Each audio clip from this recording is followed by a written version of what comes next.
सभी भक्तजनों को राधे राधे। ध्रुव यात्रा।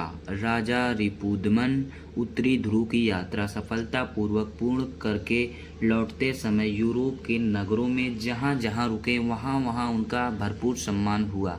अखबारों में प्रकाशित इस खबर को पढ़कर उर्मिला प्रसन्न होकर अपने सोते शिशु का चुंबन लिया।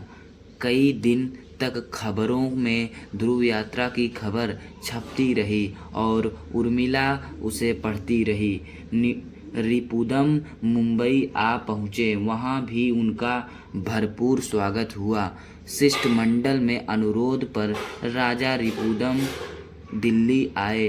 वे सबसे सौजन्य से मिलते हैं। ऐसा लगा कि उन्हें प्रदर्शनों में उल्लास नहीं है। एक संवाददाता ने लिखा कि मैं मिला तो उनके चेहरे से ऐसा लगा कि वे यहाँ ना हो जाने कहीं दूर हों। उर्मिला ने इसे पढ़ा और अखबार अलग रख दिया। रिपुदमन ने यूरोप में आचार्य मारुति की ख्याति सुनी थी, किंतु दिल्ली में रहकर भी वे आचार्य मारुति को नहीं जानते थे। अवकाश पाते ही वे आचार्य मारुति के पास पहुँचे। अभिवादन के बाद मारुति ने पूछा कि वैद्य के पास रोगी आते हैं, विजेता नहीं।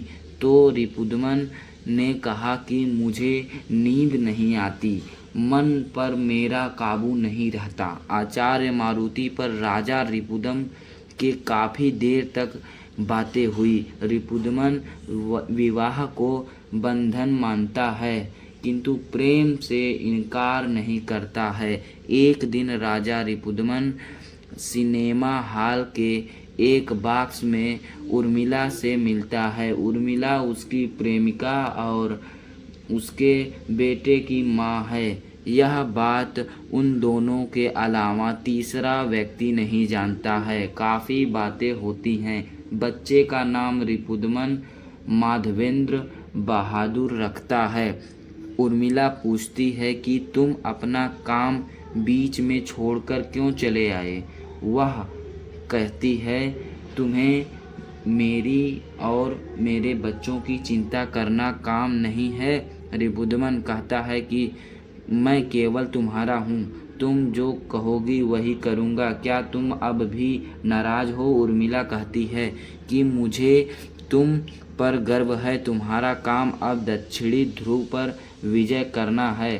तुम्हें जाना ही होगा। यदि मेरे कारण तुम्हें नहीं जाओगे तो मैं अपने भी क्षमा नहीं कर पाऊंगी। मारुति की बात चलती है तो उर्मिला उसे थोड़ी कहती है, किंतु रिपुदमन ने कहने पर वह मारुति के पास जाती है, किंतु उसके कहने पर विवाह के लिए तैयार नहीं होती है। मारुति रिपुदमन को बताता है कि उर्मिला उसकी सगी पुत्री है, उसे विवाह करके साथ रहना चाहिए। वह भी यही चाहता है, किंतु उर्मिला के हड़ के कारण वह तीसरे दिन दक्षिणी ध्रुव जाने के लिए अमेरिका फ़ोन पर बातें की और बताया कि परसों शटलैंड द्वीप के लिए पूरा जहाज़ हो गया है। उर्मिला के कुछ दिन रुकने के लिए कहने पर वह रुकने के लिए तैयार नहीं हुआ। इस खबर से अखबारों में धूम मच गई। वह दिन भर भी आ गया जब रिपुदम उससे दूर चला गया। उर्मिला कल्पनाओं में बहुत कुछ सोचती रहती है, किंतु अचानक तीसरे दिन तकिए के नीचे मिले पत्र का आशय था। यह यात्रा की निजी थी, किसी के वचन को पूरा करने जा रही थी। ध्रुव पर भी बचना नहीं था। अब भी नहीं बचूंगा। भगवान तेरे लिए प्रिय के साथ और मेरी आत्मा की रक्षा करे। समीप ही एक मालाह परिवार रहता है। फूलम इसी परिवार के विविता पुत्री है। एक दिन फूलमती भैरो पाड़े के यहाँ बाल्टी मांगने आई।